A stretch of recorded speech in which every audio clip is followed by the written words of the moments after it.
जंगल में एक हरा भरा वातावरण था जहाँ पक्षी खुशहाल जीवन बिता रहे थे। इसी जंगल के एक कोने में एक छोटी सी चिड़िया थी जिसका नाम था तुनी चिड़िया। तुनी चिड़िया अपने दिन की शुरुआत अपने समोसा बेचने वाले ठेले से करती थी। उसके समोसे इतने स्वादिष्ट थे कि जंगल के हर पक्षी की सुबह की शुरुआत उसके समोसे से होती थी। वो बेचारी बहुत ही मेहनत करती और अपने ग्राहकों को समोसे परोसती। तुनी की मेहनत और प्यार से बने समोसे सभी को बहुत पसंद आते थे। ऐसे करके वो अच्छे खासे पैसे कमाती और अपना परिवार चलाती। एक दिन जब तुनी चिड़िया अपने ठेले पर समोसे बेच रही थी, जंगल का लालची कौआ उसकी ओर देखने लगा, जो हमेशा दूसरों की चीजों पर नजर रखता था और हर समय किसी के पास से कुछ न कुछ चुराने की सोच में रहता था। लालची कौआ ने सोचा, तुनी के समोसे कितने अच्छे और सुगंधित लग रहे हैं। मुझे चाहिए इन समोसों का स्वाद। लेकिन मुझे पूरे समोसे नहीं चाहिए, मुझे बस एक आसान तरीका चाहिए ताकि मैं ज्यादा से ज्यादा समोसे चुरा सकूं। लालची कौआ ने सोचा कि वह तुनी के समोसे चुराने के लिए एक चालाक योजना बनाएगा। उसने जंगल के सभी पक्षियों से झूठ बोलना शुरू किया कि तुनी के समोसे में जादू की शक्ति है। उसने कहा, अगर तुम तुनी के समोसे खाओगे तो तुम्हारी सारी इच्छाएं पूरी हो जाएंगी। जंगल के पक्षी लालची कौआ की बातों में आ गए और उसके पीछे चलने लगे।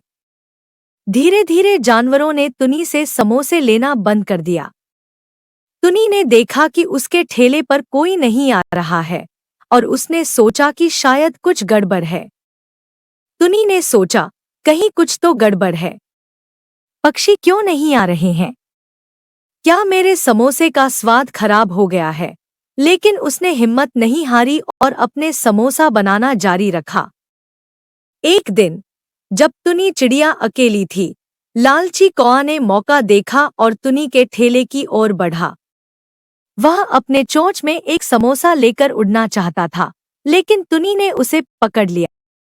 तुनी ने लालची कौआ से पूछा, तुम इस तरह समोसा क्यों चुरा रहे हो? लालची कौआ ने डरते हुए कहा, मुझे पता कि जंगल के पक्षी तुझसे क्यों दूर हो गए हैं। मैंने झूठी बातें फैलाई थी ताकि मैं तुझे परेशान कर सकूं। अब मुझे माफ कर दो। तुनी ने सोचा कि अगर लालची कौआ की सच्चाई जंगल के पक्षियों के सामने आ जाए तो सब हो सकता है। उसने लालची कौआ को अपनी चोंच में समोसा रखने की इजाजत दी और कहा, तुम जंगल के पक्षियों के पास जाओ और उन्हें सच बताओ।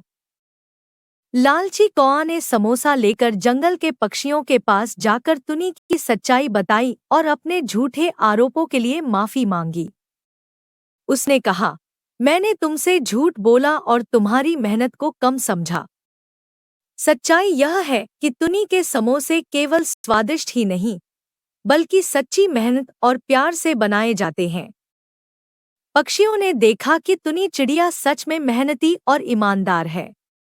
उन्होंने तुनी से माफी मांगी और फिर से उसके समोसे खरीदने के लिए आने लगे। लालची कौआ को उसकी गलतियों की सजा मिली और उसने ठान लिया कि अब वह किसी को परेशान नहीं करेगा।